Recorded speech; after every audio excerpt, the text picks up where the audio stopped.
সুপ্রিয় দর্শক, আসসালামু আলাইকুম। আসলে রোজা রমজান আপনারা সবাই জানেন, কাল বিদে পরশু ঈদ আমাদের মাঝে।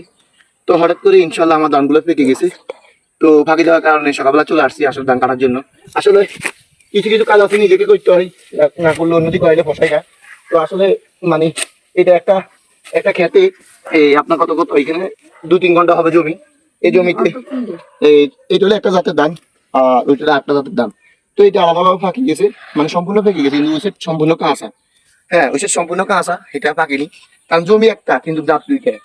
তো এটা পাকি যাওয়ার কারণে তো ভাবলাম নিজেকে এগুলা কাটি ফালাই গান বদলে দিয়ে কাজ করাইতে চাইলে নিজের পোষাইতে হবে, তাহলে এখানে কতটুকু দাম হইব আর অন্যদিকে কিভাবে দাম কাটাবো। আর ভাই মূলত যাক আল্লাহ দরবার কাছে শুকর, হাজার গুণ শুকর যে আল্লাহ পাক আমাদেরকে, আল্লাহ পাক কষ্ট হিসেবে, আমাদের কষ্ট হিসেবে আল্লাহ পাক আমাদেরকে নিয়ামত দিয়েছে। অনেক অনেক নিয়ামত দিয়েছে আল্লাহ দরবারে, অনেক অনেক শুকরিয়া।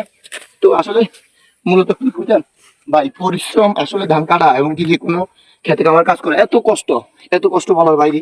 তো আমি মনে করি ভাই, যারা করছে তারা জানে, আর যারা করেনি তারা দূর থেকে সেটা দেখে কিন্তু অনুভব করতে পারে না যে আসলে জিনিসটা কষ্ট কতটুকু। তো যারা বদলিয়া দেন, যারা বদলিয়া দিয়ে কাজ করা, তাদেরকে বলি আপনারা বদলিয়া কখনো কষ্ট দিবেন না, বদলিয়ার পরিশ্রম নিজ যদি এটা দিয়ে দিবেন। তো মনে করেন যে কখনো তাদের টাকা পয়সা ধরে রাখবেন না, কম দিবেন না, কারণ তাদের এটা হক। এত কষ্ট যদি হক আপনি ধরে রাখেন তাহলে আল্লাহ দরবার ঠেকা থাকবেন। এত কষ্ট আমি নিজে কাইতে আসি বুঝতে দিতেন, আমার ঘামের কি অবস্থা, আল্লাহ সুবহান, আমি তো মরে দিতেছি। তো ঠিক আছে, ভিডিওটা কেমন হয়েছে অবশ্যই অবশ্যই আমাদেরকে কমেন্ট করে জানাবেন। ভিডিও ভালো লাগলে লাইক করে শেয়ার করে দিবেন। আল্লাহ।